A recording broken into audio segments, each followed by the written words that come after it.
Yeah. I'm not getting 7A. Okay. I think.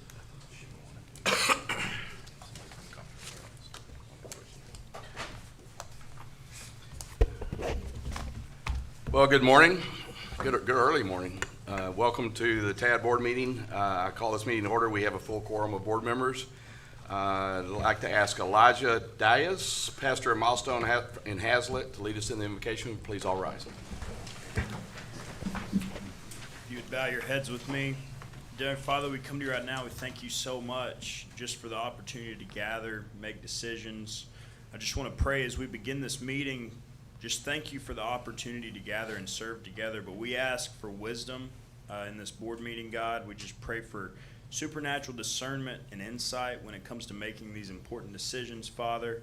Your word says that the fear of the Lord is the beginning of wisdom, so we invite that into this room this morning, God. We also pray for unity, Father. We pray for respectful dialogue and collaboration, God. Your word says where there's unity, you command a blessing, Father. So we pray for that right now. God, I just pray that you guide these leaders. Pray for wisdom, discernment, and that it's a positive, productive, fruitful meeting. In your name we pray. Amen. Amen. Fred Campos, lead us in the pledges. All right. I pledge allegiance to the flag of the United States of America and to the republic for which it stands, one nation, under God, indivisible, with liberty and justice for all. Texas. Honor the Texas flag. I pledge allegiance to thee, Texas, one state, under God, one and indivisible. Thank you very much. At this time, we have a presentation from David Cook's office. Daryl Perez will do that presentation.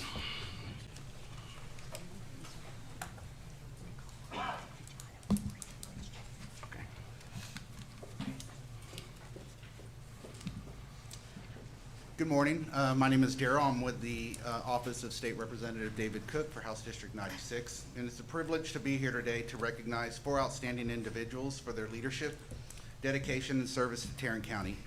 Each of them has made remarkable contributions to their respective fields and to our community, and it's my honor to formally present these resolutions celebrating their achievements. First, we recognize the Honorable Wendy Burgess for her exceptional service as Tarrant County Tax Assessor Collector. From 2018 through the conclusion of her tenure in 2024, Wendy led with distinction, overseeing a staff of more than 200 employees and managing a multi-million-dollar budget with efficiency and integrity. Her commitment to public service extends beyond her time in office. She has played a vital role in organizations like the Mansfield Area Chamber of Commerce and the Tarrant Appraisal District Board of Directors, and her leadership on the Mansfield City Council helped secure the city's first AAA bond rating. Wendy, your dedication to excellence has left a lasting impact, and we are truly grateful for your service. It is my honor to present you with this resolution in recognition of your contributions and with our best wishes for the future. Next, we'd recognize the Honorable Rick Barnes, who was elected to Tarrant County Tax Assessor Collector and took office January 1st, 2025. Rick's leadership in public service is well known from his time as Mayor Pro Tempore of Keller, where he worked to lower taxes and foster economic growth, to his service as chairman of the Tarrant County Republican Party, where he championed election integrity and helped expand voter participation. His experience in business, leadership, and public service makes him exceptionally well equipped for this role, and we congratulate him as he begins this new chapter. Rick, it's also my honor to present this resolution recognizing your election and extending you best wishes for your success. Also, we congratulate Fred Campos on his election to the Tarrant County District Board of Directors. Fred has long been dedicated to serving his community, from his work on the Hearst-Euless-Bedford ISD Board of Trustees to his active involvement in the HEB Chamber of Commerce. A lifelong resident of this area, Fred has also built a successful career in information technology, demonstrating both business acumen and a commitment to innovation. His expertise and service-minded leadership will be a great asset to the board, and we look forward to the positive impact he will make. Fred, it is my honor to present this resolution recognizing your election and extending our best wishes as you take on this important role. And finally, we recognize Michael Alfred, who has been selected to serve on the Tarrant Appraisal District Board of Directors. A highly accomplished attorney, Mike has built a distinguished career in business, construction, and healthcare law. As a Texas super lawyer and the founder of his own successful boutique law firm, Mike's expertise and leadership will be invaluable in this role. His deep commitment to his community, from coaching youth sports to serving on the leadership GCISD Committee reflects his dedication to making a difference. Mike, we congratulate you on your selection to the board, and it's my honor to present you with this resolution in recognition of your achievement and with our best wishes for a successful tenure. Wendy Burgess, Rick Barnes, Fred Campos, and Michael Alfred, on behalf of David Cook, State Representative for House District 96, and all of us here today, we thank you for your service, your leadership, and your unwavering dedication to our community. Congratulations to each of you on these well-earned recognitions, and we look forward to the impact you will continue to make in Tarrant County. Thank you.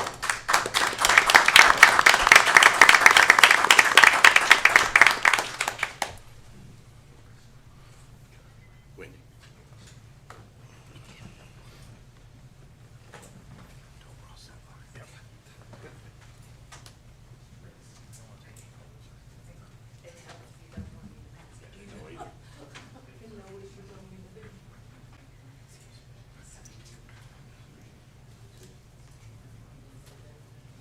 Well, that's super fun. I know. No more words for me.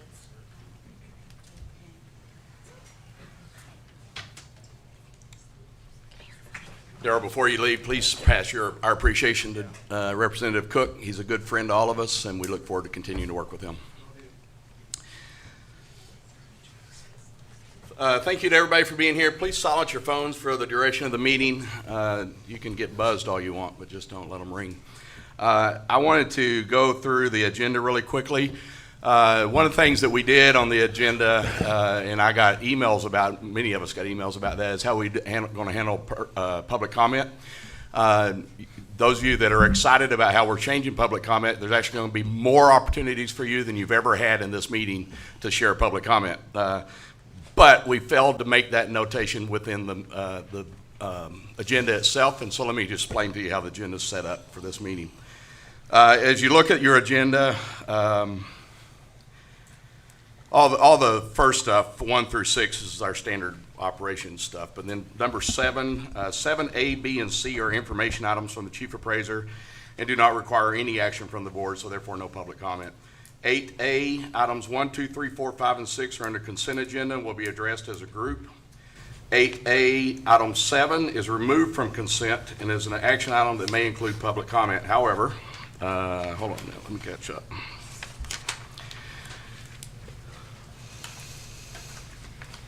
Yes, 8-7, okay. And then 8B, C, D, E, F, G, and H are each action items and will each include an opportunity for public comment. So as you signed up for public comment, we asked you to tell us what item you want to speak on, or if you just want to speak on public comment, and then we'll get to that in just a second. On these agenda items, members of the public who desire to address the board regarding any of the items shall be allowed to do so during the board's consideration of that item. The speaking time limit is up to 3 minutes per speaker per item. Number 9 is public comment. So during this time, members of the public will have an opportunity to address the board as a part of this general public comment section on any subject matter. The speaking time limit is up to 3 minutes per speaker. Any person wishing to address the board regarding action items, or during the public comment must complete, sign, and submit a public comment form prior to the meeting. We're going to be flexible with that today because this is a change in the way we've done things. And so if you're sitting there right now saying, man, I wish I'd put something else on that form, just go see Julie. You can put whatever you want to put on that form. She'll bring me a clean copy.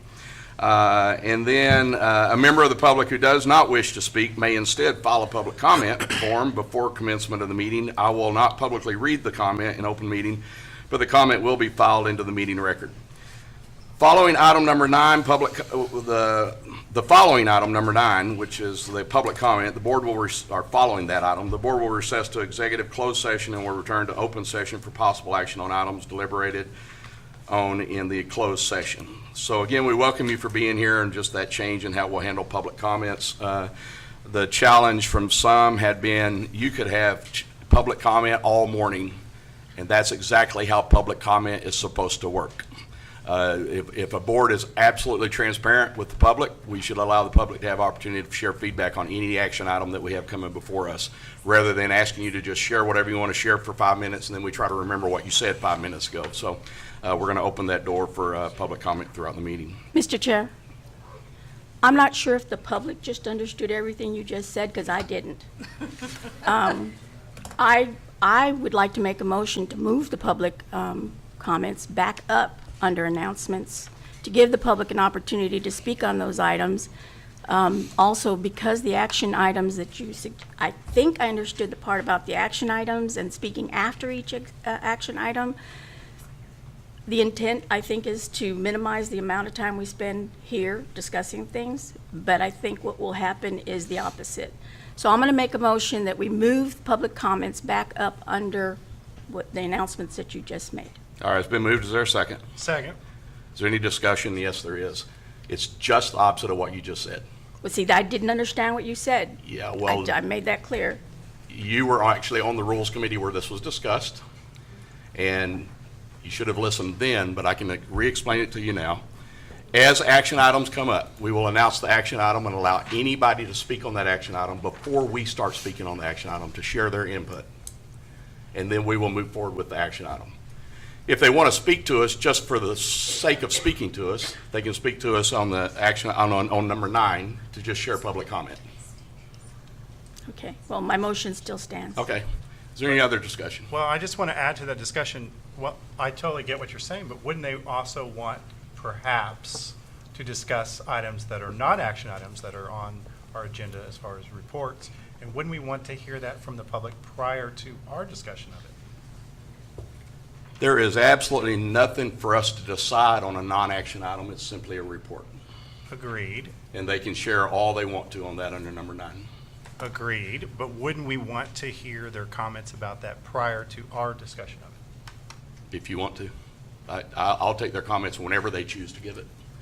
In an email before the meeting, in an email after the meeting, at the end of the meeting. That's whenever they would want to do that.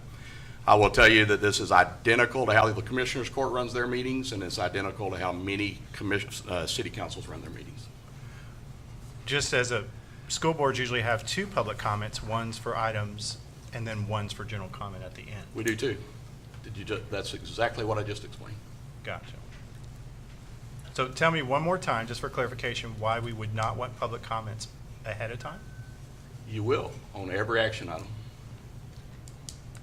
Can I make a comment? Sure. I was on the city council for 6 years as well, and sometimes the discussion between the council, or in this case, the board, answers the question that someone may have or the comment. And so sometimes that can eliminate, we can answer their question, they won't need to come up and speak. Does that make sense? It does. It does. Is there any further discussion? Hearing none, there's a motion on the floor. All in favor say aye. Aye. 2, all opposed say no. No. Motion fails. So you heard. So we'll follow through with that process of how we're doing the action, that discussion. Now, I'll also tell you that there's a part of the agenda that involves the rules of the organization. What was put in the minutes in the agenda was the wrong set of proposals, and so those are going to be discussed in March, and we can make any changes we'd like to make to those at that time.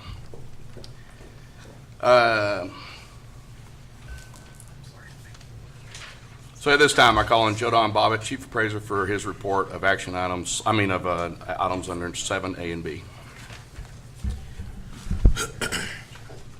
I believe the first is actually the Taxpayer Liaison, Dr. McIlvain. It's her report. That's right, that's right. Good morning, Chairman Barnes, distinguished board members, and our Chief Appraiser, Mr. Bobbitt.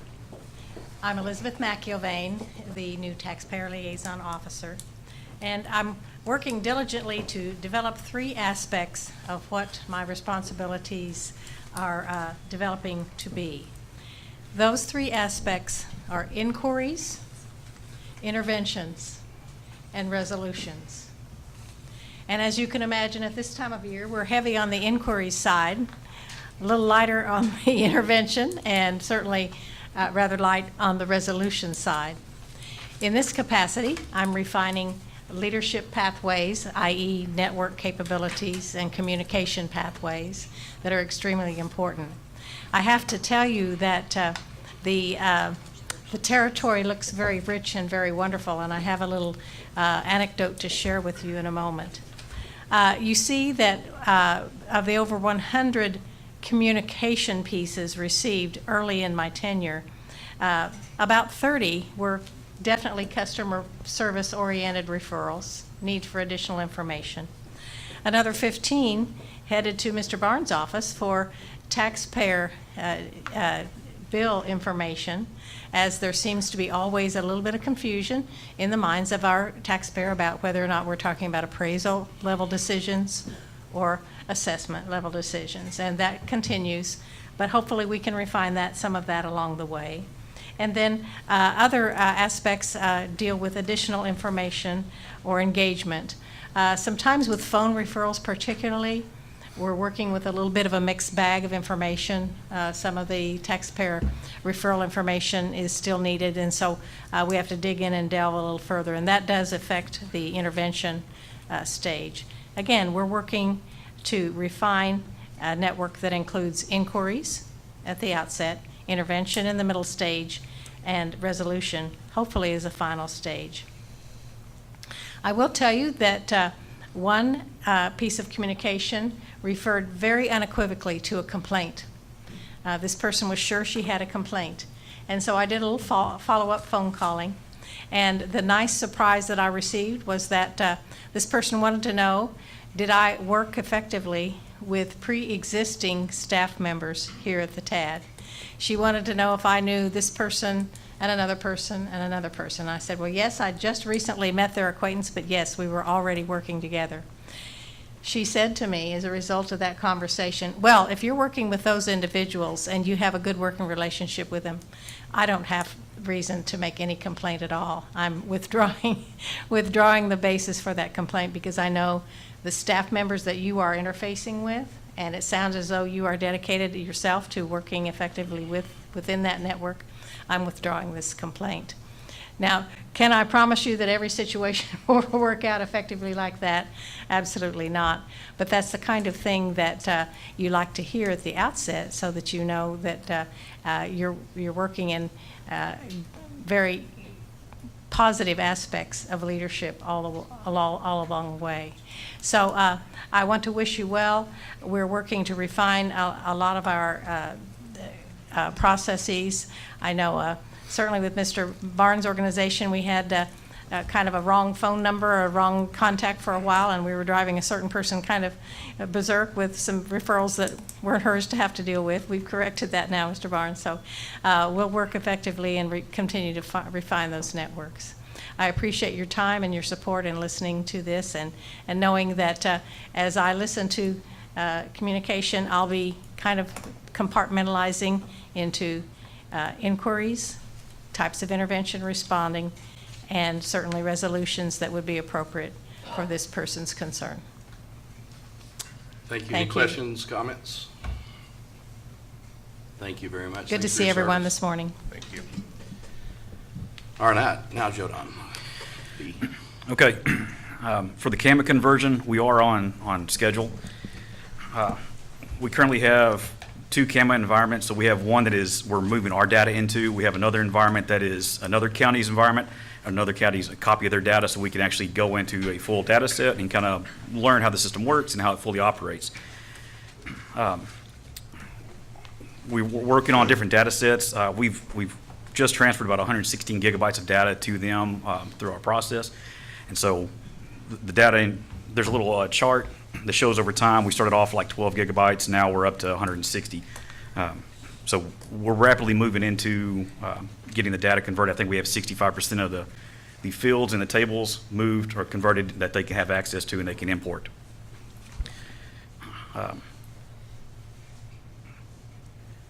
On the TrueRoll Homestead implementation, we rolled out the new system, I believe, on the 11th. We've already received 1,074 homesteads through that system in about a 7-day period. There are 1,300 deceased individuals that were found through that process that we were not aware of. There are 4,000 pending applications from our previous system, our previous online application.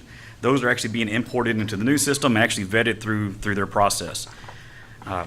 And then we still have 4,000 paper applications that have been mailed into us that we're going to scan and import into the system. And so a lot of that will basically be able to vet those in a very quick manner and hopefully speed up our turnaround. Because we get a lot of phone calls from people asking, well, I submitted my application, what's the result? The previous audit process, we would have generated 57,000 homestead applications at this point that would have been mailed out and that people would have had to respond to. And so right now, there's roughly 3,000 that we're kind of indicating probably need to be flagged and mailed right now. There are the number of flags in the next little chart. There are 498 that have 5 different flags, at least 5 flags on them. 851 that have 4 flags. There's 2,600 that have 3, and there's 10,000 that have 2 flags, and 18,000 that have 1 flag. But a lot of those may be just that the person's deceased or that they have another homestead in another state. And so even the ones that only have 1 flag, they still may generate a removal of an exemption. Below that, we have a chart just for your information. That way you see the amount of traffic that we have walking in the front door. And so at the peak, we get about almost 4,000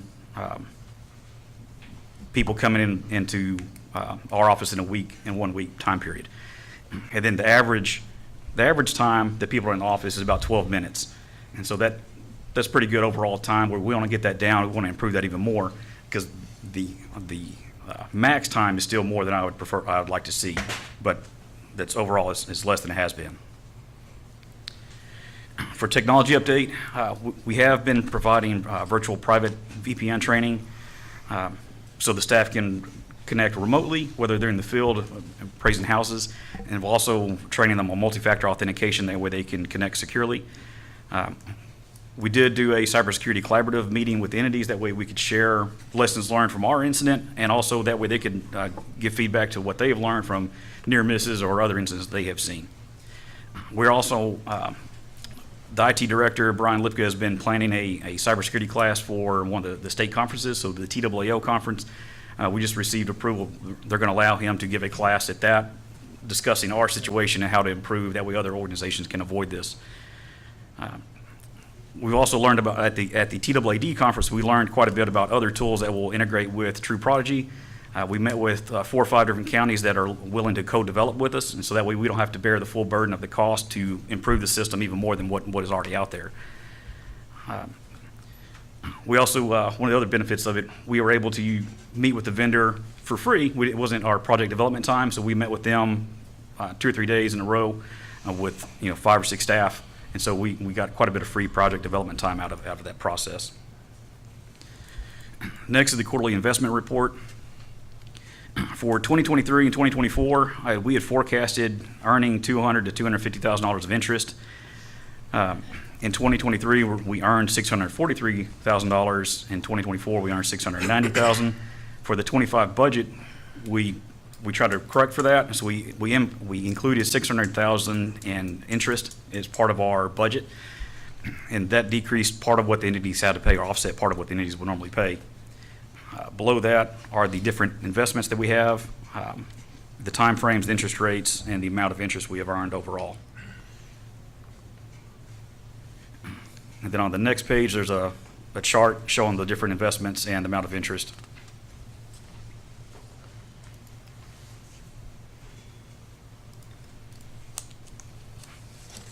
The next items, we've received now 4 resolutions from the entities. So we have received a resolution asking us to reappraise from Azle ISD, Castleberry ISD, Fort Worth ISD, and then I believe we just received, I'm missing one. Everman is the Everman. one, but Azle is the most. Hazel's Okay, the new one. okay. Is there a way to get on the screen what we see for the public to see? Let me work on I have a question Any on questions? the technology update. Who was in attendance at the cybersecurity meeting other than the entities? Most were entities. Mr. Bennett attended on behalf of White Settlement, and then I believe Cida said attended on behalf of another entity. I don't recall which one. And then 3 board members. Yeah, and 3 board members. Okay. And how much notice did they get for that? Because I know I just got it like 2 days before.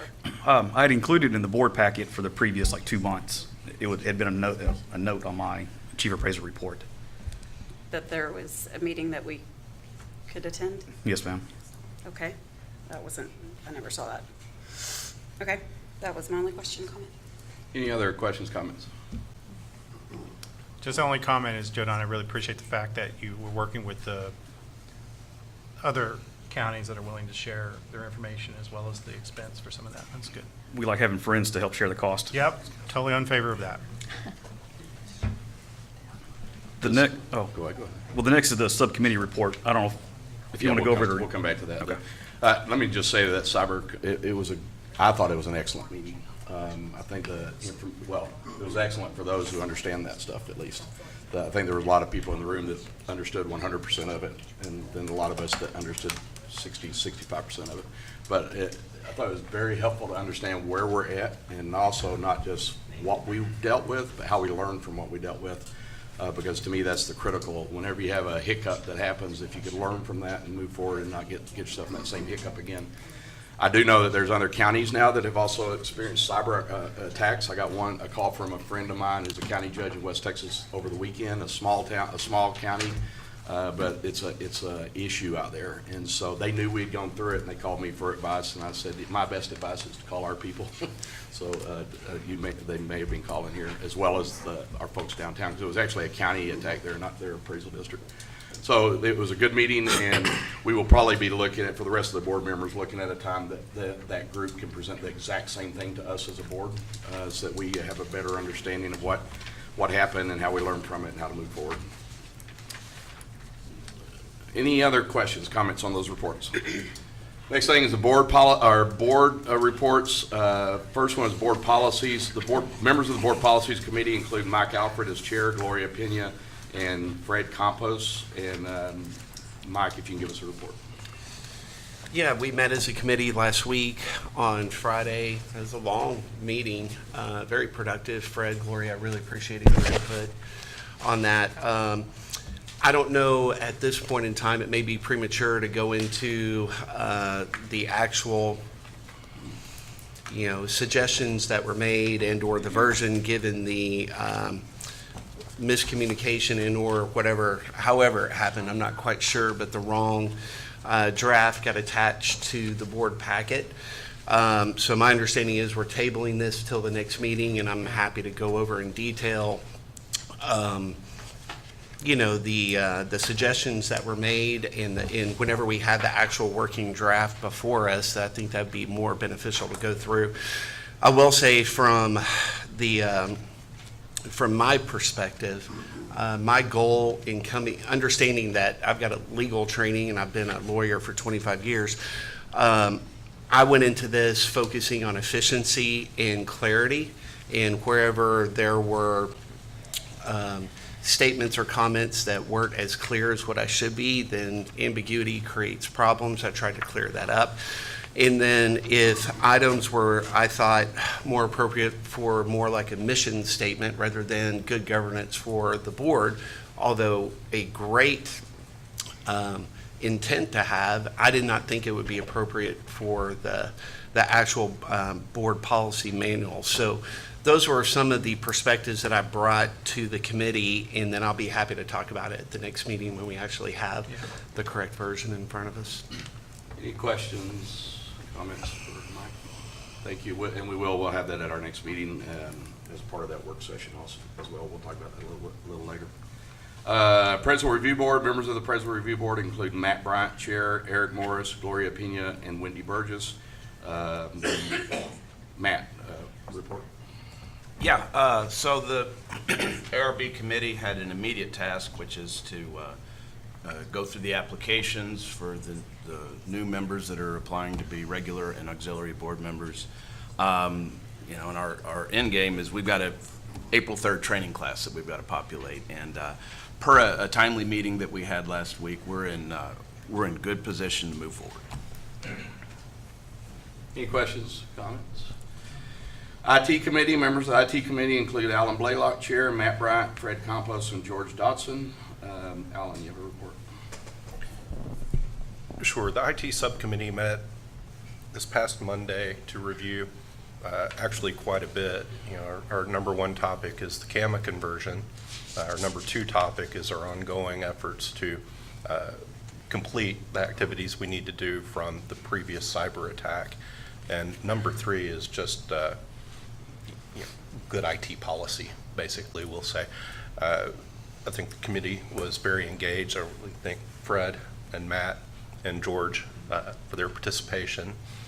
Conversations went fairly deep, and we feel like the staff is on target for the CAMA conversion. We'll continue to monitor that as we go forward. We talked significantly about some of the proposed expenditures that we're looking at today, and I think the consensus of the committee was that we agree with them. And so that's kind of the report for now. Anything from anybody else? Or other members of that committee? Next committee is Budget and Finance Committee. Members of the Budget and Finance Committee include Kelly Rigney, Chair, Mike Alfred, Eric Morris, Alan Blaylock. Kelly. I have no news to report as our committee has not met at this time. All right, thank you. All right, any questions or comments to that? Just that's kind of kidding. At some point, we're going to have fun in these meetings.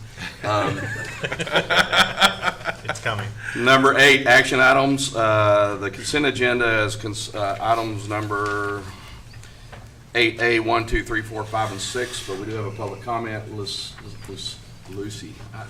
Lucilla Sari. It's funny when you know somebody by a name and then they put a different name on their form. I don't know who that is. So, but welcome. Yeah. Some people Luli, some people Lucila. But yeah, Lucila Right. Seri, I'm from Arlington. And I know we are to talk about meeting minutes, but I wanted to be sure to understand when are we posting this to the site? Because yeah, you have been doing a great job with the site. It's very accessible. Even the data extracts are very good. But I told people a wrong date to a meeting because it was January 28th and the meeting minutes for December were still not posted. So could we do maybe better? You are approving it today, so hopefully by the end of the week for them to be just uploaded to the site, that would be great. Thank you very much. Thank you.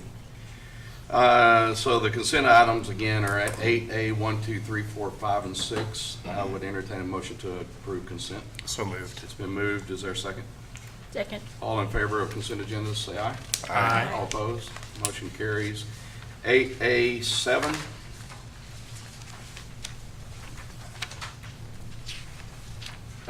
This is I pulled this from consent. This is to approve a draft response to Tarrant County Auditor regarding penalty and interest supporting documentation, and I'm going to turn this over to Mr. Bobbitt. So we received a letter addressed to the Board of Directors asking for additional information to verify the validity of an invoice for penalty and interest for a late payment. And so I didn't want to make a response on behalf of the board without y'all having a chance to look at this. So what I've included is a draft response. There are 5 different attachments that are kind of explaining the actual numbers and the math behind it. And then also there's a report from the Method and Assistance Procedure Program, or program from the state comptroller, which kind of brought this to light. And so when the state came in to do their audit, they dinged us on that we weren't handling the penalty and interest properly. So that's what originally brought all this up back in like April of last year. So that's essentially what I have recommended, but if y'all want to change the language or remove some attachments or add something else, we're more than happy to do that. So just to repeat, the question came from the county to the board itself? Yes, sir. It was not addressed to the chief appraiser. Right. And so he's responding on our behalf, and so this is an opportunity for us to share feedback to that response before it is sent. Any comments from anybody up and down the dais? Well, I know last year there were several that got waivers that didn't request a waiver. I don't see that any of that reflected on page 32 right here. I know you started at third quarter. Is there a reason you started at the third quarter? I think that was because prior to that was when we discovered, under Vince as the chair, that they were not being brought to us. Yeah. They were being waived without the board's knowledge. And so that's why it became an issue to bring it back to the board. And so the items he probably addressed were the ones where they were questioning why we were not giving the waivers anymore. But the board was unaware of the waivers. Well, I understand that, but I remember in this discussion a few meetings ago, or whenever this happened, there were several people before that happened that were given waivers that did not even request waivers. Yes, they were inappropriately given waivers. So Right. we do have another spreadsheet that we could provide that includes the previous that year would of be all important to do of it. that. So Yep. we can include that. Okay. You good? Is there anything, So I think the important thing is in our past discussions were that the way that it works is the board makes the decision to waive it, not the staff. And prior to us finding out staff was doing it without board approval, then we made the change. And the impetus for all of this was the board taking over those responsibilities. And so here we are today, and the board is now making those changes and following statute and following the law. So, when you start following statute and following law and following due dates and enforcing the rules and the policies, then people start having to pay penalties. Which end up being the taxpayers, unfortunately, in this case. And they get it back. let me share a couple of thoughts, because I now work at the county. I've had lots of conversations with the county in relation to this, but it wasn't just the county. It was lots of other organizations, lots of other entities as well. And the county's concern is there was absolutely I totally agree with enforcing the rules. That's not the issue. The county keeps records for 24 years, and for 24 years they've been late with this payment. Yes. They may have been And late with this others. payment for 75 years, for all we know. They just keep records for 24. I don't know about the other entities that have been late, but I'm assuming they're probably in a similar position, because what it's relating to is a payment that's due for September by October the 1st, which is when their fiscal year turns over, and there's a point in time in there where checks aren't being written. And those of you that were on the board at the time probably heard all of this. I was not on the board, so it's not a decision I was a part of. I would have probably argued that we need to tell them we are going to be following the rules moving forward. However, for 24 years, you've been allowed to not follow the rules, and so to suddenly stick it on you, it's kind of like an employee of yours showing up late for work every single day of the year, and then right before their employment review, you tell them, hey, all those days you've been late, we're going to ding you for that now, starting next week. And I just think it was probably an unfair position to take with the entities that we serve. And then, never mind the fact that the money that they're having to spend is actually coming out of our pockets, because it's taxpayer money. It's not like, it doesn't matter to me what bureaucrats may think about it. We don't have our money. It is taxpayer money everybody in this room is dealing with. And so I would have had a bigger conversation with us at that point. What I do think we're missing in our response is that honesty, is that for however many years it was allowed to happen, and then we got a new chief appraiser that wants to actually follow the rules, despite what the prior chief appraiser may have been doing, and brought it to the board for approval, and now here we are. And so I think that honesty needs to be put in the response. The other thing that's not in the response is that it asked for let me go back to her letter. Her letter under number 1A asked for a comprehensive list of waivers granted by the TAD Board of Directors. I'm not sure that and this may be just a lack of, not a lack of anything, a misinterpretation from one person to the next because of the way you could interpret that differently. I think they're asking for not just this year, but a comprehensive list. Like, how many waivers have been given in the past on this? And I think that we owe that answer back to say, yes, this has been going on for years. And now all of a sudden we're going to change the game plan. Not at all concerned about the fact that we're changing our approach, because I think we ought to follow the process, and I think we ought to share that with the entities that that's what we're going to be doing moving forward. But I think we need a more thorough answer to this question. A related question is, for me now, after the fact, is what was the total amount of fines that came in, or fines, I'll call it that. And is that on here somewhere in this 1 year? Chairman Barnes? Yes. There has been a comprehensive list included in our last two board packets that answers this, that has this detail for this answer, and it's been included in the last 2 to 3 times that we've spoken about this. Okay, all right, I can go look that up myself then on that part of it. Okay.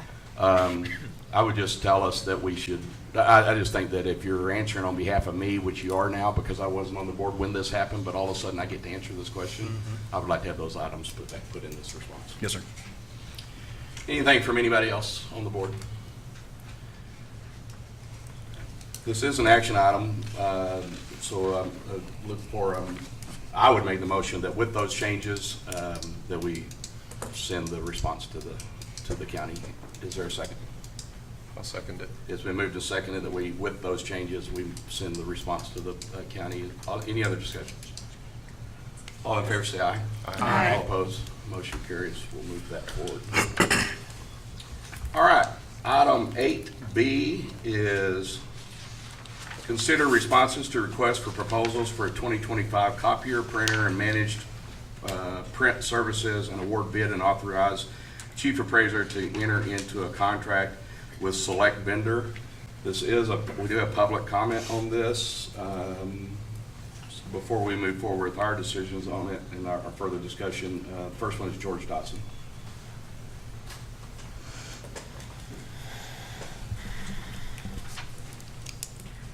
Good morning. I'm George Dodson. I'm from Collegeville, and actually, I'm going to only show up here one time, but the focus on printers. I've heard the background. We discussed it a little bit in the committee, but it's really critical that that this be done because of the actual mess of the printer situation. And I won't say more. That'll be discussed. The other things I just want to, while I'm up here, say I strongly support the cabling, which is item C. If I can just go ahead and do that, and I won't show up here anymore. The cabling throughout the building is just what's the best way? Rat's nest is my explanation. I understand that if you happen to plug into a different plug on the wall, you may end up, blowing the computer apart or whatever. So it definitely needs to be done and be brought up to date. The disaster recovery and backup solution, I've been discussing this here for 5 years. As I understand, the backup solution that we tried didn't work well, but this one we sure hope does. The server migration, needing more servers, the need to expand the professional services to get more help. This is so critical to TAD to be able to be up to production with the new system and provide better support for every taxpayer. And finally, spending more for cybersecurity, that goes without further discussion that we've experienced multiple cybersecurity situations here, and I appreciate everything that the board is doing, and certainly appreciate Joe Don, his work and his team's work, and the coordination and asking for help has been great, and I really appreciate it. Thank you very much. Thank you. Next to speak, Vince Puente. Welcome back. Thanks, sir. It's interesting to be on this side of the podium. First of all, thank y'all for your service. I understand totally what you give up here, and I hope the audience realize, for the most part, these are volunteer members, and they are doing their community doing by serving here. On this item, I'm going to bore you with an introduction of our company, but there's a reason for that. SOS is a second-generation family-owned business serving Tarrant County for the past 61 years. Vince and Buddy Puente are owners of SOS and are lifetime Tarrant County residents. SOS and the Puente family are highly engaged and invested throughout the Tarrant County, and SOS's reputation for exceptional document technology support is well known. Now, I share that with you because if you look at your 8A action item, in the paragraph, it describes about the third sentence, the goal is to reduce the type and kind of printers to one model of large multifunction printers and one model of desktop printers that is serviced by a local vendor. And if you go on down to the next paragraph about the middle, the top purchase vendor is Southwest Office Systems. I want to also say, while I'm talking, that this was an excellent RFP. Of all the RFPs we've engaged in, very few times does the client or the prospective client react to the questions submitted, and they were very good about that. What I want to point out to you is on your chart you're provided, and that there's two options here. One was to price it by lease, and one was to price it by purchase. Lease is common in our industry. Our industry loves to push leases. Leases benefit the vendors and the leasing companies, and I think other than budgeting, it's not a benefit to the client. And I've said that when I was on the board as well. If you look at the lease amounts, which is item I, that's 1 year lease cost. It's a 4-year contract, so you need to multiply it times 4. And essentially, based on what you've got presented to you, leasing is twice as high as what's presented to you there as a cash purchase. And again, I've been consistent in that. There is no doubt that a cash purchase is much more efficient. Again, since it's an RFP, the client can also go back to the vendor for a best and final offer. So there's also room for negotiations there as well, because it's not a firm quote, it's an RFP, so it gives you latitude in that. So I would ask for your serious consideration of the taxpayer dollars, and that a cash transaction would be much more beneficial to the taxpayer and to this entity as far as operational costs go over the total period of the life of the equipment. And of course, at the end of the life of the equipment, there's no purchase option. You already own it, and you can decide whether at that point in time you want to continue to service that product at a lower cost or go out on bid once again.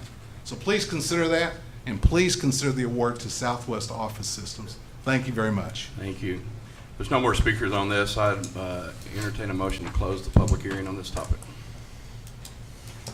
I move to close. It's been moved to close. Is there a second? Second. All in favor of closing the public hearing? Aye. Motion carries. Joe Don, any other feedback on this one? The background is our average printer age is about 2007, and so we're looking to replace all of these. We have a wide variety of different printer models. We have to warehouse quite a bit of different kinds of toner. We run out of toner, like we just can't get it a lot of times. And so we're looking to replace this. We did narrow down to basically 3 vendors. Southwest Office was the highest score on the purchase. Novatech was the highest score on the lease. And then there's another company, Datamax, that's just based on the least cost for a lease, like it was the cheapest, it didn't score as high because it's out of county. But there are different options, like Mr. Puente was bringing up. There are considerations whether we lease or purchase. We do like the budgeting aspect. If we put in the same amount, we know how to budget for 3 years from now, whereas if we buy it, we've got to put away reserves. So as long as this and future boards allow us to put away money into reserves to replace the printers in 4 years or 5 years or whenever the time comes, we just want to make sure that we don't get into a situation where 15 years from now we're still looking at these same, 22 printers. Is the main thing that we're concerned with. I'm in favor of leasing because there's new updates and technology continues to advance, and the efficiency there. I know in Colleyville we leased our printers, so I'm sure we owned some of them, but I did have a legal question, so I don't know if we need to have a short recess or how we want to go about that. Well, just ask. Should I- He's listening. Is Matthew Tepper? Yeah. Is it appropriate that we vote on a former board member as a vendor? Yeah, I think that is all right. Obviously, if Mr. Puente was still on the board, he would be precluded from entering into a contract with the appraisal district. But since he is not, I think that conflict of interest is his past. So y'all can vote for what you think is most appropriate. Okay. I'm going to recuse myself. I don't feel comfortable voting on this. Yes, ma'am. So the best bid for the purchase was SOS, but the best bid for the lease was Novatech. Yes, ma'am, based on the scoring. Okay, so I'm with Callie on this. I think leasing is the best bet so we can replace and get all the maintenance we need and not be, we're stuck with what we have now. We own them, right? And they're not, we're in the position now of having to replace them and either pay the full cost of replacing them or going to a lease method. I don't know if SOS has a leasing, I don't know in the bid if they did. proposed a Yes, ma'am. leasing thing. But kind of to jab Mr. Puente, he said, talked about negotiation, and he was really good about doing that while he was on this board. So if he wants to negotiate. Bring down to- prices. Yeah, to half price, Yeah, yeah. then we're good. Yeah, cut it in half. I'm kind of thinking the same thing. When you're dealing with printing, and it's very, very important for what we do, and having the liability of having a lease versus ownership, I think is good. So I kind of agree with you, Callie and Gloria. Maybe we should, based on Vince's prompting, say, hey, as a board, I think we're going to go lease. Is there anything we can do to make this better? Since we don't see that part in here, Jodan, could you elaborate? Do we? I think Yeah, Wendy It's has in a the- question. In the column I. Wendy has a question. I'm sorry. That's okay. I had a question. So, Jodan, we're talking about, so purchase and lease, but then you said Novatech had the best lease costs. However, the least, L-E-A-S-T, cost was the vendor that that staff is recommending with Data Max. However, they are an out-of-county vendor, but that was the vendor that staff is recommending. Why did staff recommend Data Max over Novatech if they were the best leasing company?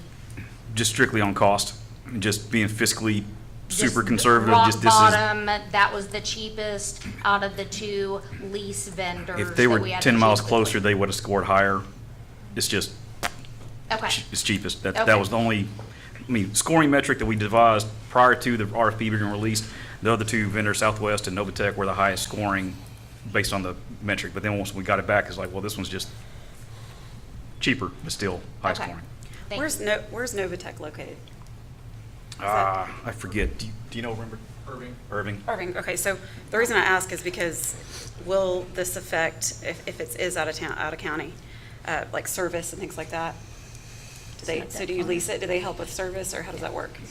Any of them offered, all three vendors offered similar services. So would it be better to go with a little bit higher and do the one that's in Tarrant County? As far as service, might have a higher I'm not quality of following service? I mean, there is a benefit of having a Tarrant County company. Turn, and That that just rotates too. optics, looks Right. good, at least to keep Well, it I inside the mean, county. But you could probably have faster service, and if there's a problem, have someone Yes, ma'am. fix it that day if possible. Okay. Mis- I don't know. Mr. Chair, I got a discussion item on this. I guess I heard Board Member Rigney make a comment about, we had a legal question on the propriety of a former board member who is no longer, and we all get it, we all understand that Mr. Puente is no longer on the board. But from a public perception standpoint, I guess I gotta say that I've got a few concerns about somebody who was just recently on the board now making a bid package to the very board. And I just want to make sure that we do nothing to jeopardize the trust that the public has with that type of a situation arising. And while the bright line, maybe it's fine, there are things that we all encounter every day that maybe even give an appearance of something, even though nothing is wrong, nothing is being done inappropriately. I just want to ensure public trust, and that perception of public trust is maintained at all times. So I share Callie's concerns with this, and I just wanted to bring that up as a discussion item. So, yes, ma'am. Final thing, I was going to include it in my last comment, however, it got jumped. In your office, the Kyocera, so to Chief Appraiser, the Kyoceras are the printer of choice if we're looking at the choices between Sharp, HP, and Kyocera's. Those are better functional, do work out better, and so those are ones that we had been choosing for functionality and better performance over the past few years. So from my experience, those were ones that we had wholly moved to in the tax office. So that's my final statement on actual models, regardless of vendor.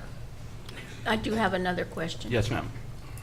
Technology-wise, in today's technology field, even copiers are areas in which someone can tap into.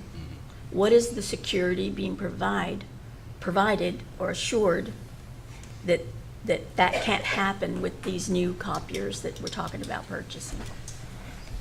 I'll probably leave that to Brian, because I would assume most of that would be our network security more so than the device itself. You want to come up there?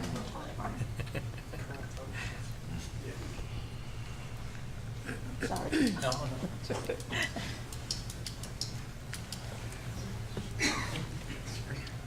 Brian, for the purpose of people who are watching, just introduce yourself. Yes, my name is Brian Lipka. I'm the ITIS Director for Tarrant Appraisal. Ma'am, so you were asking the kind of the security of that. Well, so that's twofold. Primarily, we keep it secure because we keep the the building and the other systems secure. So we use our existing security measures to do levels of that. Additionally, the vendors provide levels of software updates and things to the printers themselves that will patch and correct any vulnerabilities. Are we able to decide if some of those patches are appropriate for us or not appropriate for us? We would expect to get a set of like release notes. Hey, by the way, here's a patch, and here's a hot fix. Here's when it's planning to be deployed, such that we could intervene if we felt we needed to. Okay. So I have one more question. Brian, in your understanding, does the liability improve on a lease scenario with the vendor versus us owning it in this particular scenario? There are some challenges with, in my opinion, the purchasing, because once we own it, then we're really, at the end of the day, we're responsible for it. I think there are some advantages to leasing, and would love to negotiate, but I think there are some advantages to leasing, just because it puts the burden of of ownership on the leased company. Got it. Any other questions? Yes, ma'am. The information that's sent to the printers that the appraisal district members or that employees print, is that saved here on the server on the actual machine, or is it saved offsite? Is it secure? Do these printer companies have access to that information? So the contracts are tracked as far as there's a cost per page, whether or not that's black and white or color print. So there is a count kept, but the content, there's a buffer, it fills up and then it clears. So so the content is not kept for very long, and I would say 90 or better % of our documents are public record to begin with. So there's a lesser security risk. Okay. We also have tools that will tell us if we're exfiltrating information. So if someone's trying to pull information out, we have tools that will indicate that. Well, I was just thinking if it was like a taxpayer information that they don't want public kind of Like thing. confidential information. Right. Right. So that's so for example, when you stop the lease and give the machine back, that's wiped out, Yes, like a ma'am. phone kind of. Yeah. Okay. Yes, ma'am. Is there a hard drive in the copier? Yes, ma'am.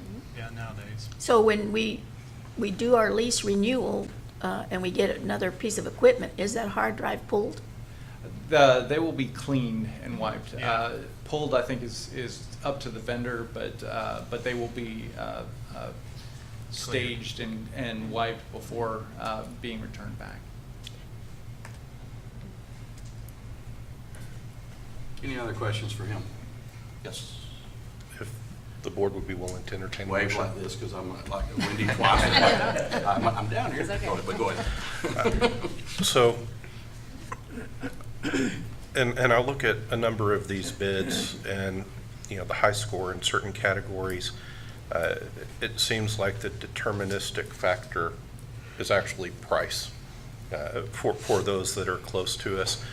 We have a vendor that's indicated that there's a negotiation possible. So I would motion that we give staff the ability to agree to a contract after negotiation with any and all vendors that's highest scored, not to exceed the $47,000 mark. It's been moved that we give staff the the opportunity to shop this for a price no more than $47,000. Is there a second? Well, a clarifying question, you're obviously going with the lease thought process, Correct. I just want, with that Lease, clarification, then 47. I second, correct. So it's been moved in second. Someone wants to sell them to us for that price? Fair enough, but I just wanted to give clarification for it.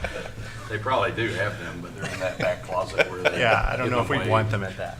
I'm personally only comfortable with going between the Datamax and the Novatech, only Where- because I feel like there's a let- conflict. Let me in that. clarify, This is so. nothing personal. we were talking- just- Where's Datamax located? Whoever said that? Irving. Irving? Irving, and where is Novatech located? I'm sorry, Novatech is in Irving. Right. Datamax, I think, is in Tarrant County. Tarrant Oh, County. good. Yes. Oh, okay. Oh, it is in Tarrant County The then. thing I was gonna add to it is in the same way that some are concerned about an immediate past board member, I like to spend taxpayer money in Tarrant County taxes. Right. Yeah, no, So- I agree. So the lowest bid is in The Tarrant County lowest then? bid is a Tarrant County. Okay, so company. someone said that they weren't in Tarrant County. Datamax is not Tarrant County. I don't forget which town, but it's not Tarrant. Coppell, Texas. Coppell.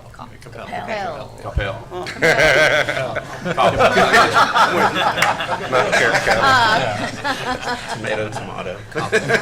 well, closer, I So we guess. do have a motion on the floor. Is there any further discussion on that motion?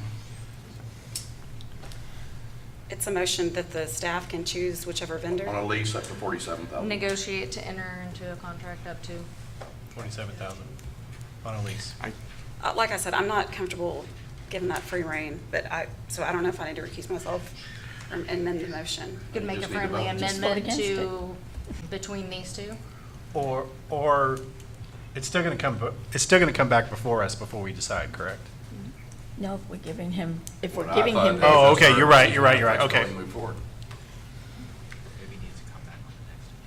I mean, Okay, I'll just vote against it, that's fine. I don't want to Do y'all want complicate us it. to negotiate and bring it back in March and give y'all the final negotiated? Or do we just wanna go with it? What impact will that have on service provided? If I may, so one of our objectives of trying to get this pushed in earlier is that our busy season starts in end of March, April, through, through July.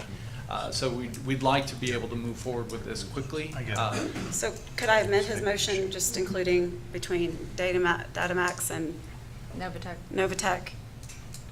Is that an amendment? a Yes, friendly like if amendment. somebody wants to So second amendment that. to the motion to limit it between Datamax and Novatech. Is there a second to that amendment? I second that. Anyone needs to accept the Yeah. friendly amendment offered. That's it's Mr. Well, I wanna Long's see how motion, this which has goes. been Will, seconded. will he? Would there be a Is there a substitute? second to that amendment? Ms. Ricky Yes. has Okay. offered a friendly There is a amendment. second to the amendment. Is there any discussions to that amendment? I You need to speak would up. prefer us not making a exclusionary comment for a particular vendor based on a past relationship that doesn't exist now. From a legal perspective, I don't, you can answer better probably, either Mr. Tepper or Mr. Matthew? Aldridge. How, is it appropriate? I mean, there's optics, but is it appropriate? It's just my gut feeling, but if I have a second, isn't it appropriate that we vote?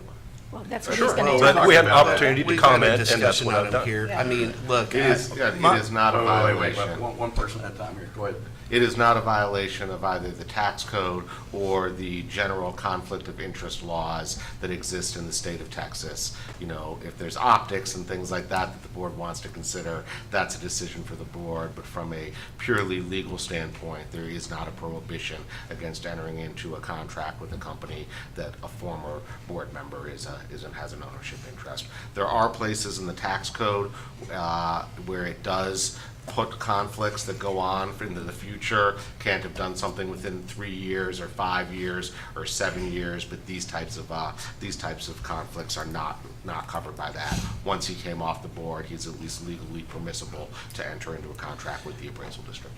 Okay, one at a time, comments to this amendment. May I comment? Yes. There's a difference between can you and should you.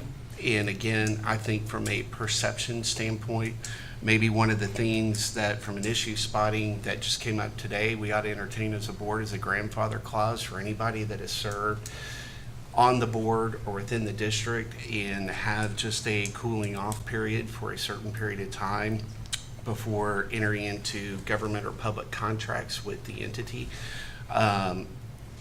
I will tell you, I'm in favor of the amendment because for that reason, it's nothing personal. It wouldn't matter if it's this individual or any one of us in the same or similar situation. I would have a problem with it from a public perception standpoint because any competing company is going to think that there are natural advantages by somebody who just left this position and then is out there in a competitive bidding process. So that's my say on the matter, and that's why I support the amendment. Any other discussion on the amendment? All in favor of the amendment only, we'll come back to the main motion. All in favor of the amendment, say aye. Aye. Wait, okay. All in favor of the amendment, please raise your hand. 1, 2, 3, all opposed? Okay, so the motion fails. Back to the main motion, which was to allow the,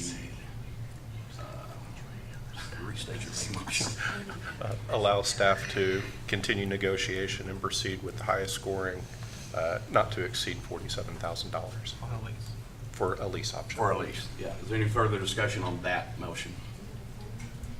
Seeing none, all in favor say aye. Aye. Aye. All opposed? Motion carries. Motion carries I didn't vote for it. 8-1 with 1 abstention. 7-1 with 1 abstention. Do your math. All right, thank you.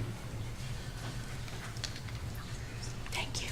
All right, 8C is consider responses to requests for proposals for 2025 network cabling service and award bid and authorize chief appraiser to enter into a contract with select vendor, Mr. Butler.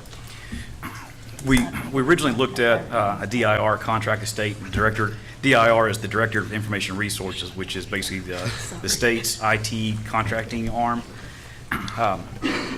And so we originally looked at some vendors through there, but the original bid was like $300,000, which is about 6 times what we had internally estimated.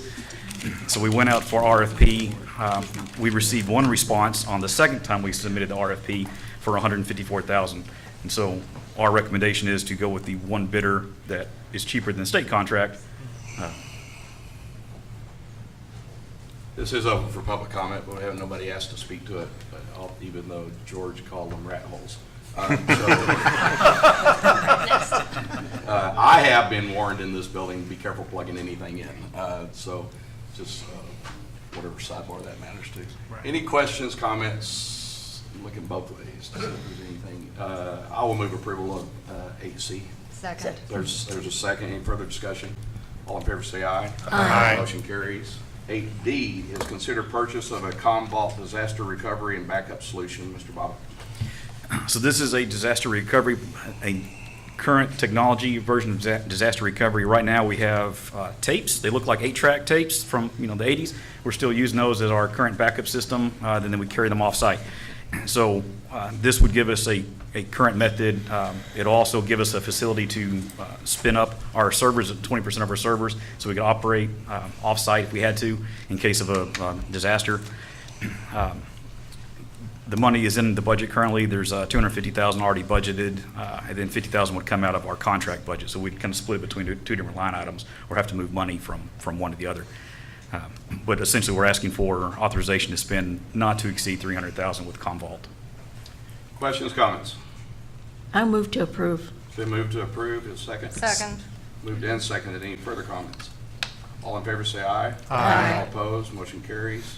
8E. This is to replace, hopefully this will be one of the last set of servers we buy, maybe few more later on, but as we try to scale down. But this current system is an AS400, so I mean, it's pretty out of date. It's so out of date that the ransomware people could not affect it. So that's the only good side. But our subject matter expert for that system has retired.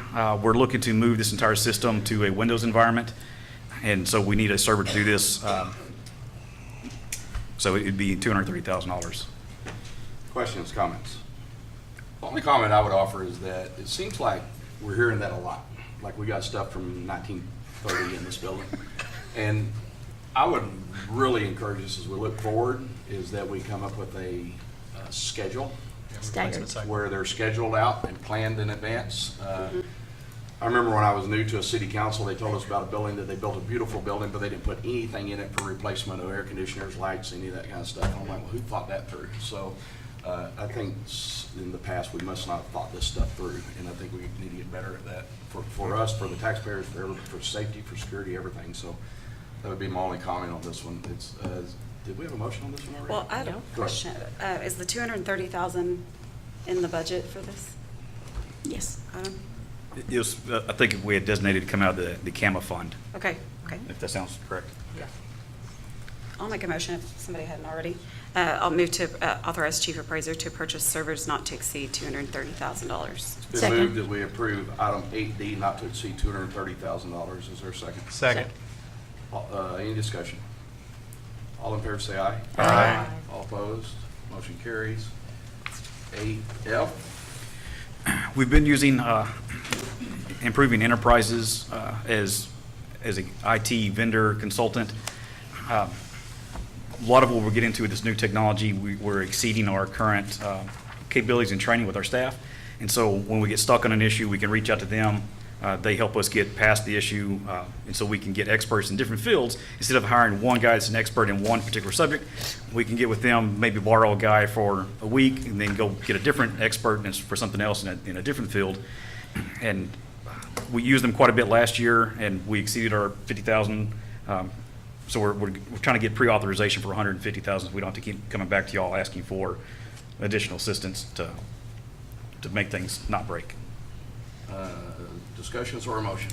I'll make a comment real Yes, quick. go ahead. So when you have an organization the size of TAD and you have a relatively small IT department that's in a critical function for the county, and we've already seen certain risks, you have a choice of hiring lots of experts that are expensive, that are single skill sets, or you have the opportunity to contract that skill set as you need it. It's better to pay for 5 hours of $150,000 person than it is to pay for a $150,000 person. So I'm in favor of this, and I'll motion to approve. It's been moved that we approve 8F. Is there a second? I'll second. I have a question. Yes, ma'am. You may have said it, Joe Don, and I did not hear it. Is this in our budget? Yes. Yes. It was in the contract budget. Further discussion? Yeah. Hearing none, all in favor say aye. Aye. All opposed? Motion carries. 8G, consider appraiser spending up to $150,000 for cybersecurity solutions. Bob? So this is with a firm that helps us with cybersecurity. We're intentionally not mentioning the names because we don't want to create a cybersecurity problem. So, but they help us monitor endpoint management, intrusion detection, multi-factor authentication, email filtering. And so they're looking at a lot of different functions that are high risk, and they're keeping it all in one area where they can monitor multiple avenues of attack. That way they can provide better insight to us to avoid another situation. This is a budget in the 2025 budget. Catching on to our questions. Yes, sir. No. I have a question. Go ahead, sure. After spending all this money, I think we're going to need a balance of what we have left and everything at some point in time, because we have just authorized an extensive amount of money and movement of a lot of funds. So at some point, I think we need to have something that shows us what our status is. We can do that. Okay.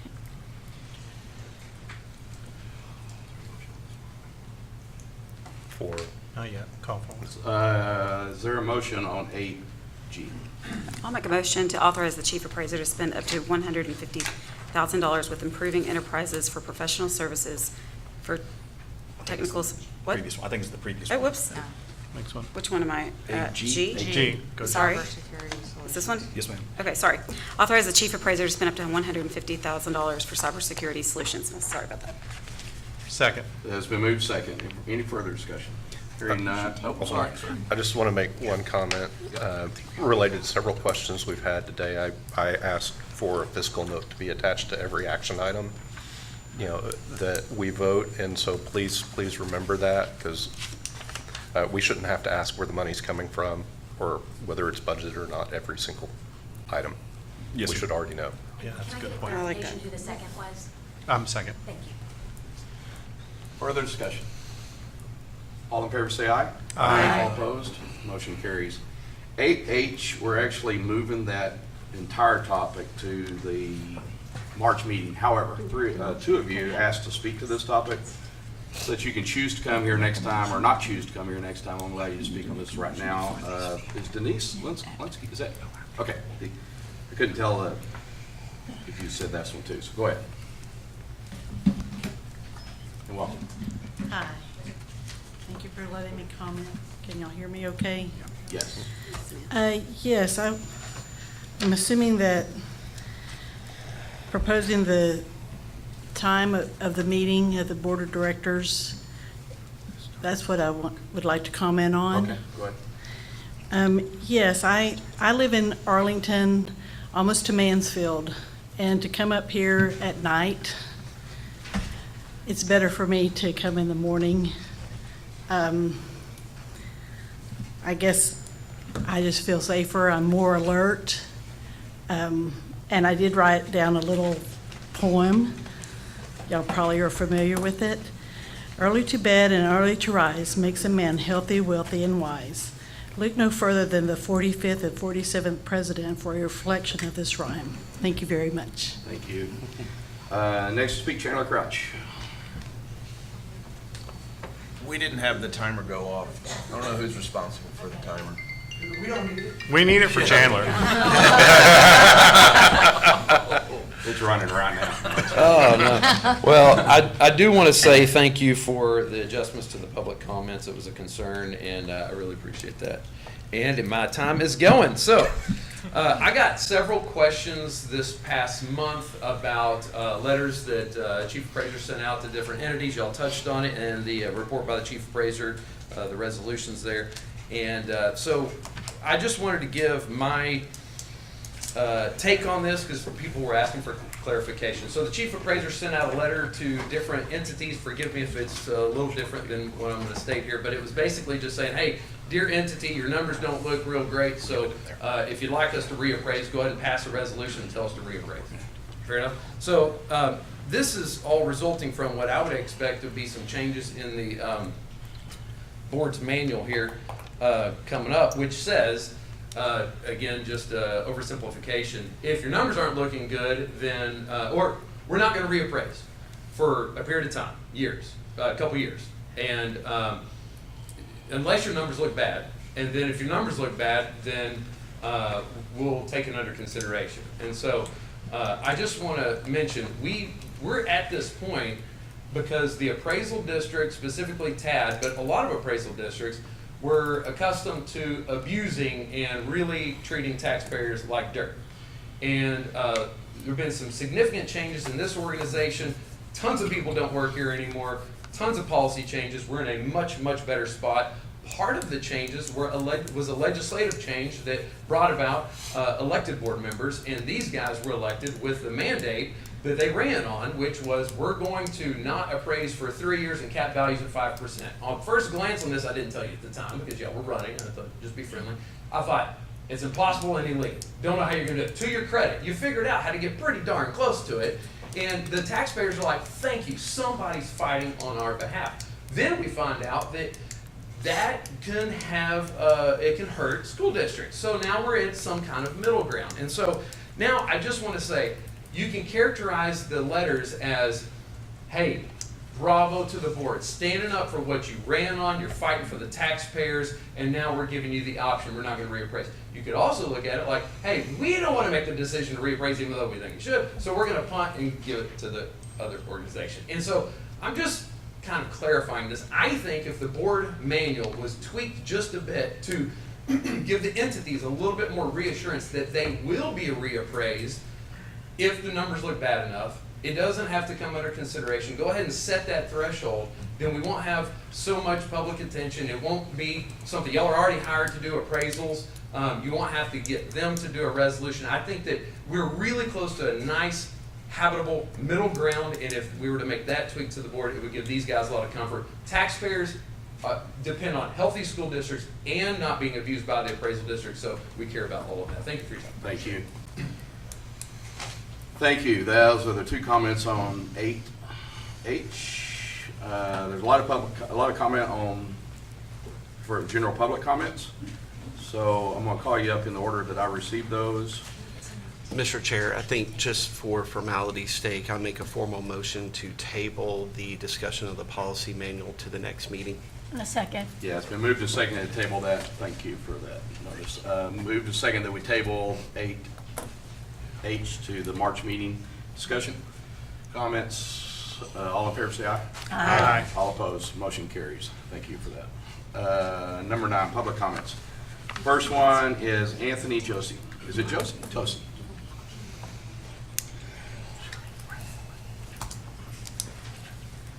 Sorry, my foot was falling asleep back there. Good evening. We understand. Or good morning, yeah. Looking forward to seeing you, Mr. Blaylock, at our high school floor groundbreaking this Friday. So my name is Anthony Tosi. I serve as the Communications Director for Northwest ISD. I'm here not necessarily because I want to be, but I want to address something that I feel like is necessary. So earlier this month, and this doesn't directly relate to TAD, I had a state representative who posted a screenshot of my profile picture on Facebook, my work location, address, things like that, and it said something along the lines of, this individual is trying to negatively affect our community, which was news to me because I did not make any comment about her community. She's a state representative, and she made a comment about a good idea that was flawed in the making.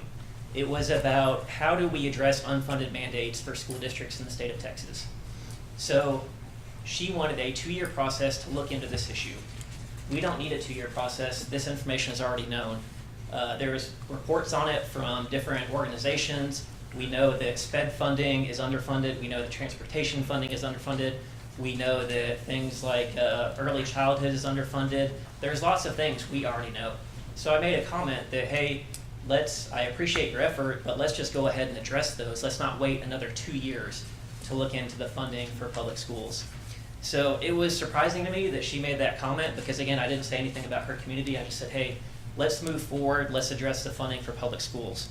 So it was inappropriate, in my opinion, that she took that route. Traditionally, when you post a photo of someone, I have no standing in her community. I have no standing at the state level. That's used to harass and intimidate people. I've had it happen before. I've gotten threats happening before from things like that. Last school year, we had a teacher who someone posted her photo and incorrect information about her. She received dozens of death threats, and I had to work with the FBI during spring break last year because she got so many of those.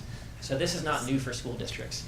What I was surprised by, that there was a member of the TAD board, and we don't need to go into who made a comment that said he popped up on my Facebook page arguing against our reappraisal plan, which voters overwhelmingly supported.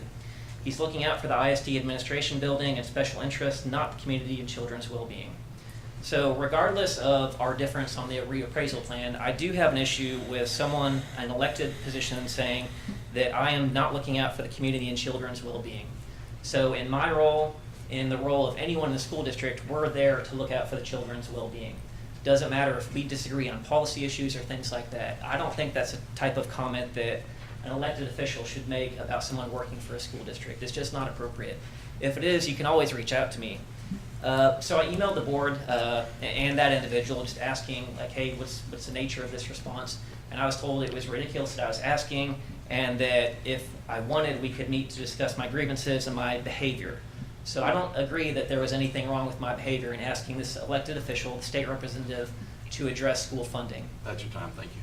Thanks. Renee Smith Falkman.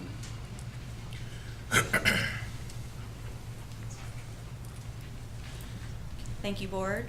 My name is Renee Smith Faulkner, Superintendent of Castleberry Independent School District.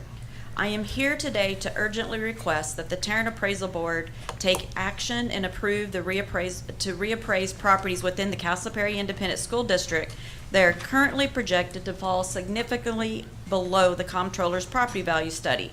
Because without these reappraisals, our district will face an immediate and severe loss of funding without any grace period for budgetary adjustments, as our district's fiscal year actually begins July 1st. This undervaluation directly impacts our ability to provide the essential programs, services, educators, and support that our students and community have begun to rely on.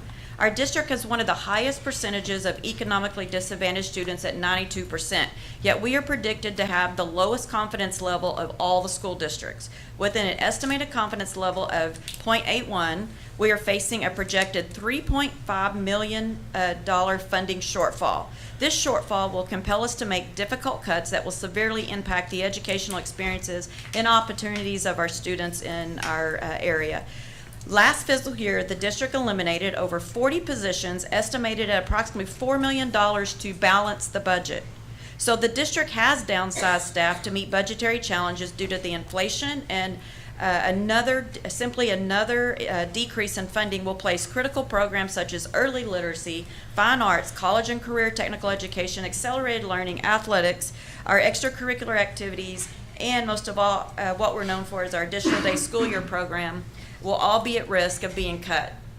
Our additional day school year program has been featured in the Texas Education Agency's annual report released in January for its success and student growth, and will also be featured by the Commissioner of Education in March as a model for other districts to provide at-risk students intervention and enrichment opportunities, because we've had such growth when other districts have not.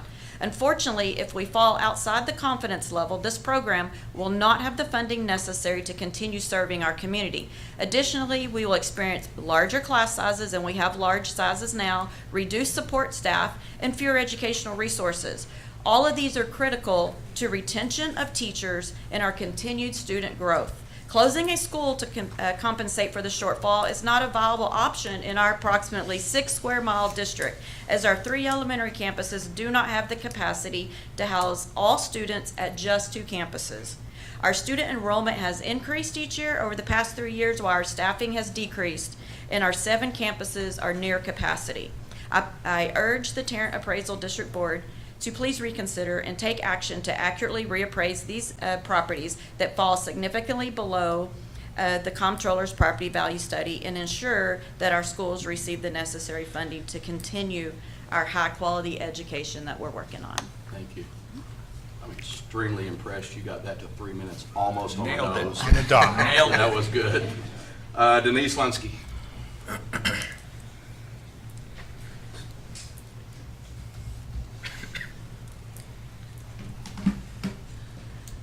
Yes. As I stated before, I live in Arlington, Texas, Mansfield ISD. I know our district didn't request to have properties or homes reappraised every year. And I would just hope y'all would stick with that and not reappraise this year. Thank you very much. Thank you. Tracy Goldman.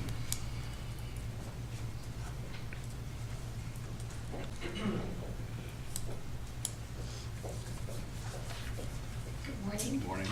Thank you for having us here today. My name is Tracy Gallman. I'm a resident of River Oaks, Texas, a little oasis surrounded by Fort Worth in Tarrant County. I'm also a trustee of the Castleberry ISD Board of Education.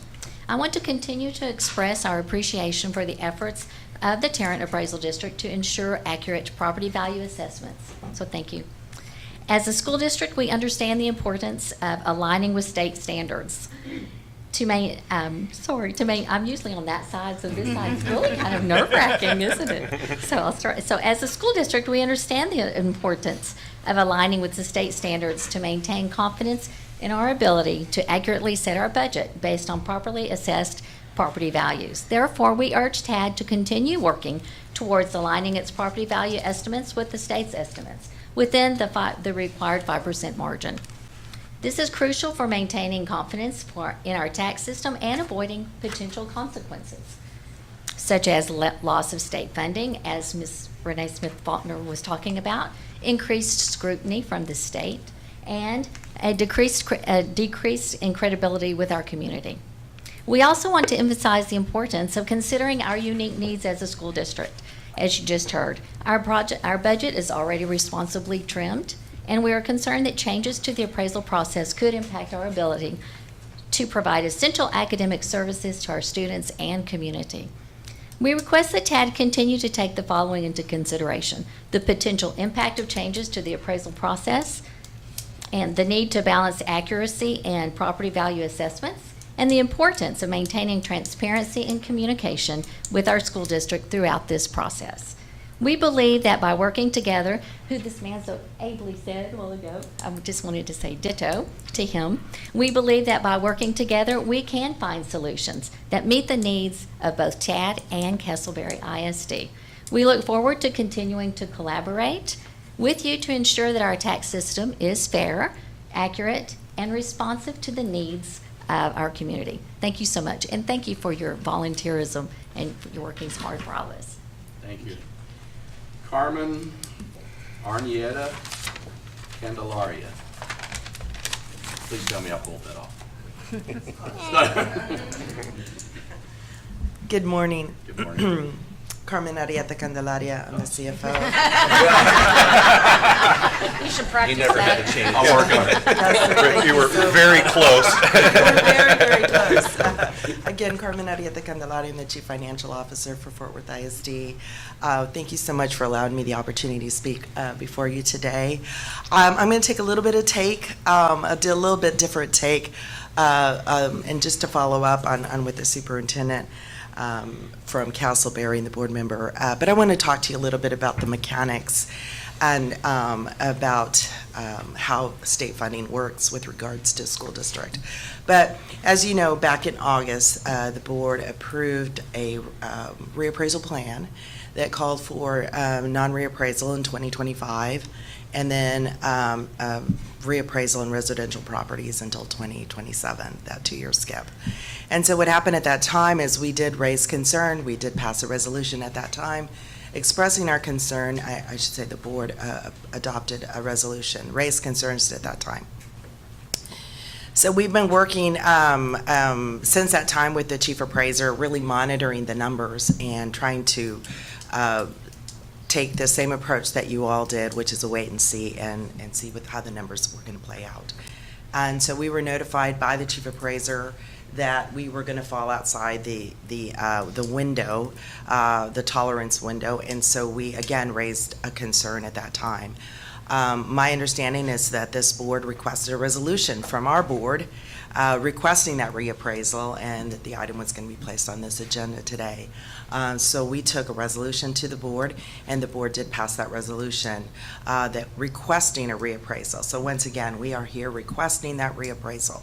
Now, we understand that meeting has been moved to March 12th, and we will certainly be ready to lend any additional information to you.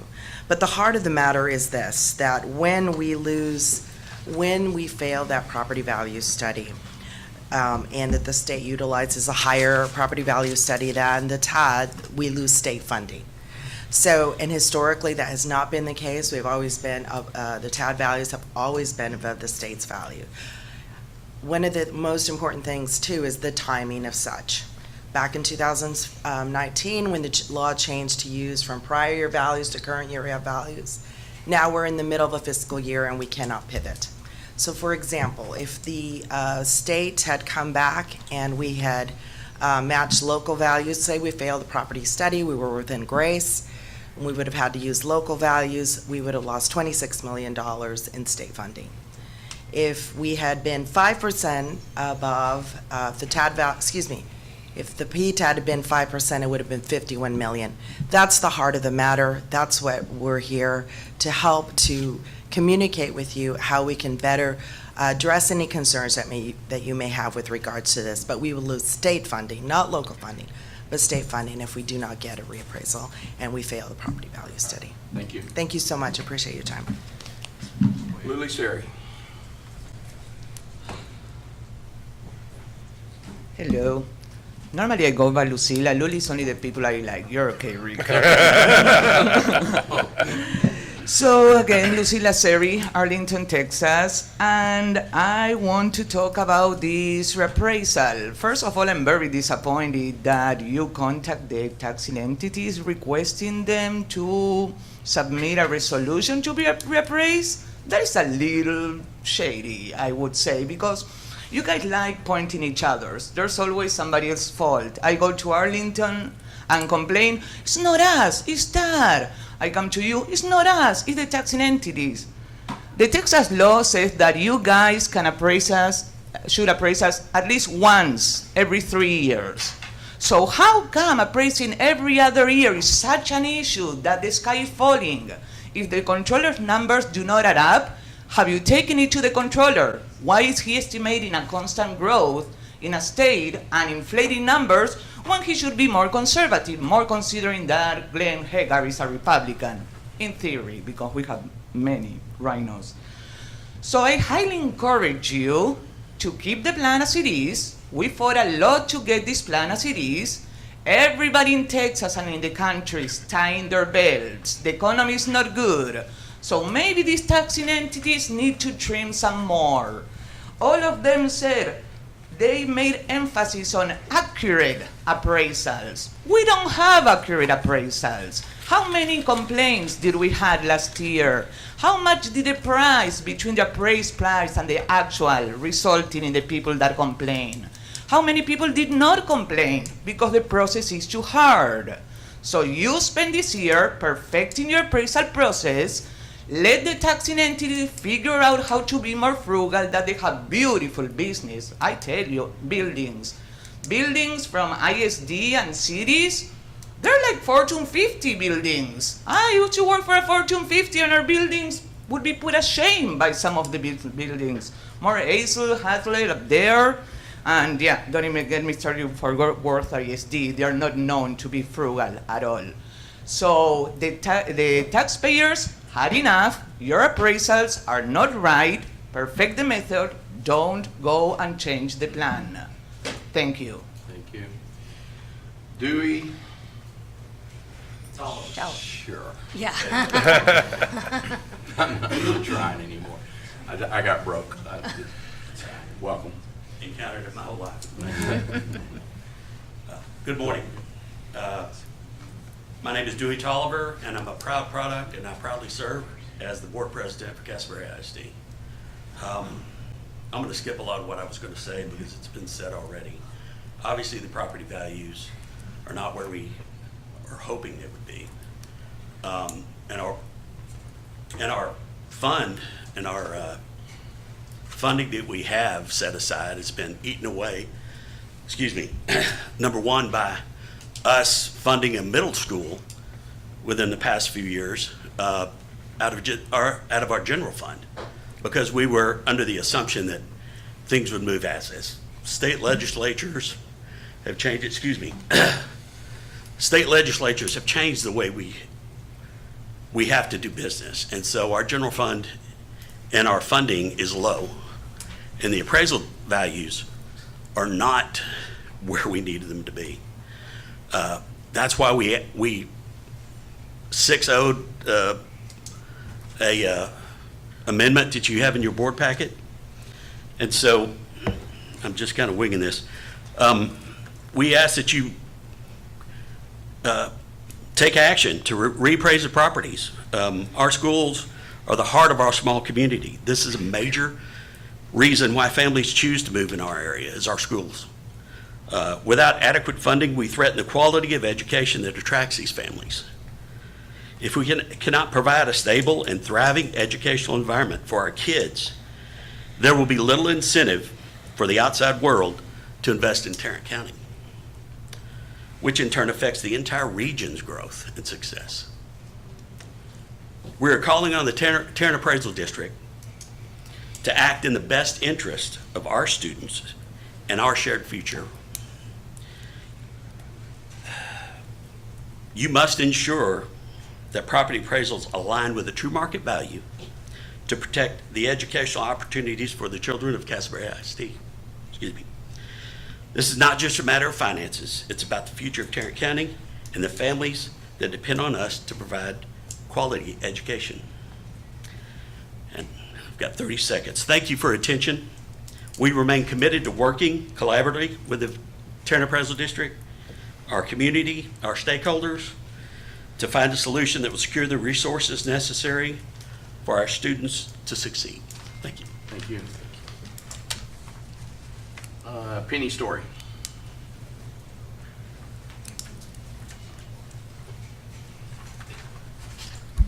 Hello, my name is Penny Story. I'm new to Tarrant County and I live in Benbrook. And I have a question. If Tarrant Appraisal District is a county appraisal district, does that cover all business entities, schools, individuals? That covers it all, right? So today what I see is a request, or what I'm hearing is a request from school districts, one section of the county's businesses. A lot of what I hear is directed to what the state is doing to the schools.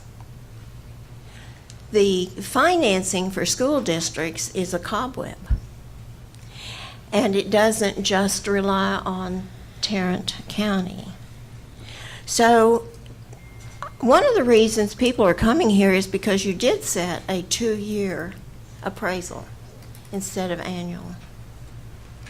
So can the people here depend on you when you set a policy to stay with your policy?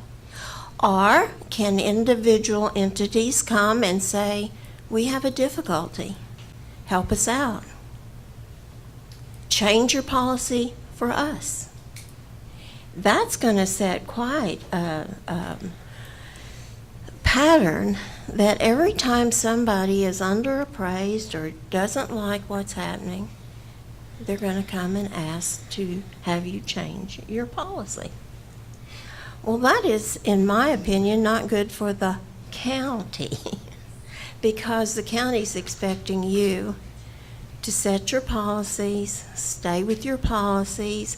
At the end of that time, if you want to change your policy, change your policy. But when you set it, stay with it. Thank you. Thank you. Mary, is it Love Martinez?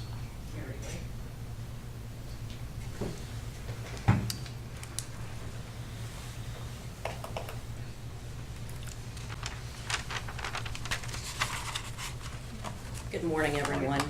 My name is Mary Lou Martinez, and I am in my 20th year of service on the Board of Education for Castleberry ISD. And as a trustee, we make a vow to promote and encourage the achievement of every student of our district. We also make this vow to the success of our students, to their parents, to the taxpayers. We know there are very many taxpayers in the community that don't have students in the school, but they end up being your employees, they end up being your neighbors, and that's why it's crucial for everyone to support our public schools. I am here today to emphasize the importance of the collaboration between our community and the Tarrant County Appraisal District Board. We urge you to engage in open and meaningful discussions with school districts to understand the real financial impact of your decisions on our community. The reduction of property taxes through the changes are critical issues impacting our daily district operations. We appreciate your commitment to finding solutions that balance the needs of all taxpayers, cities, schools, and families. We have concerns about this impact on the proposed changes to our district.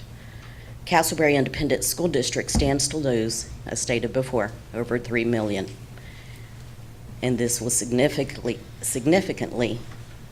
affect our ability to maintain a balanced budget, if we could even come close to it. We understand that Tarrant Appraisal District's primary responsibility is assessing home values, not setting tax rates.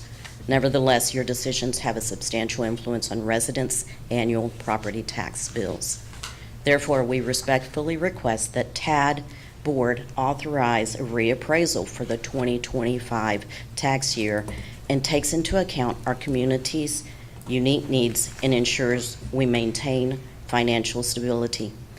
We look forward to working with you together to find solutions that benefit everyone.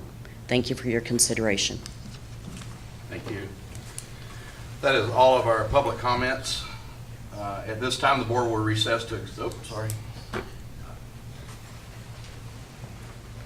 You want time? Yes, sir. Okay, come back.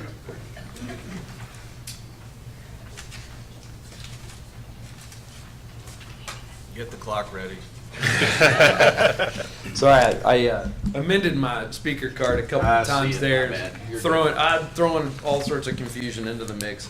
But thank you for the time. I really appreciate it. I just wanted to kind of continue on what we're talking about.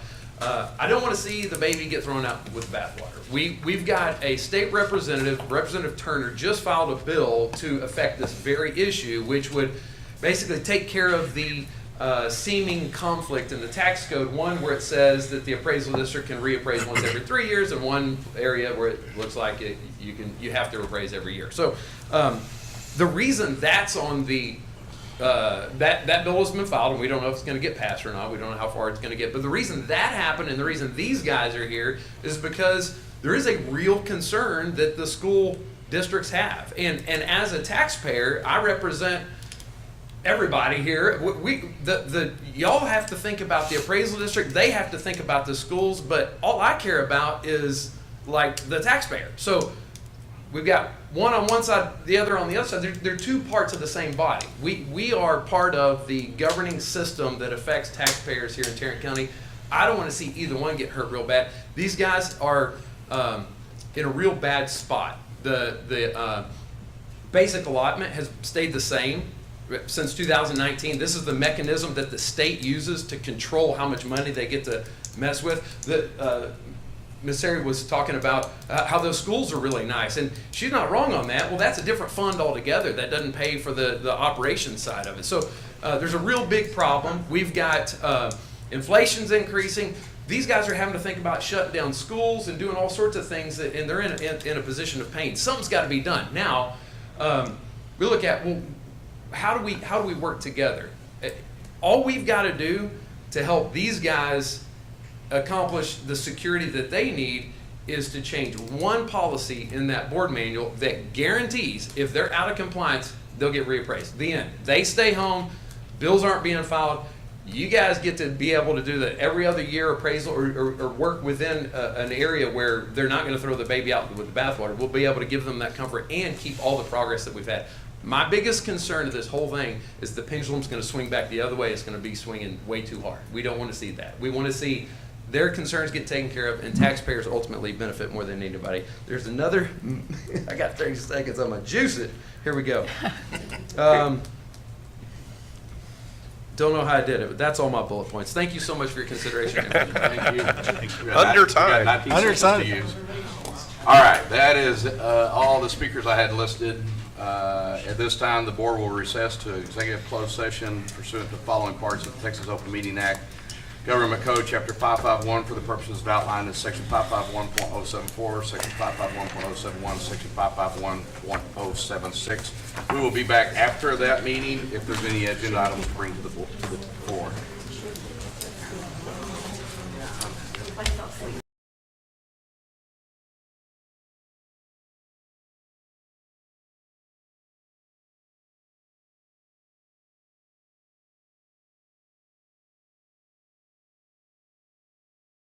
Call us back to order. There is no action out of that meeting other than the changes on the next meeting. We're still going to meet on March the 12th, but we're going to meet at 9 a.m.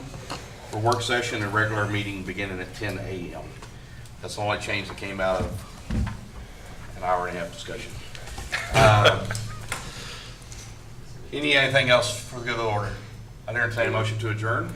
I'll move to adjourn. It's been moved to adjourn. All in favor say aye. Aye. All opposed? Motion carries. We are adjourned.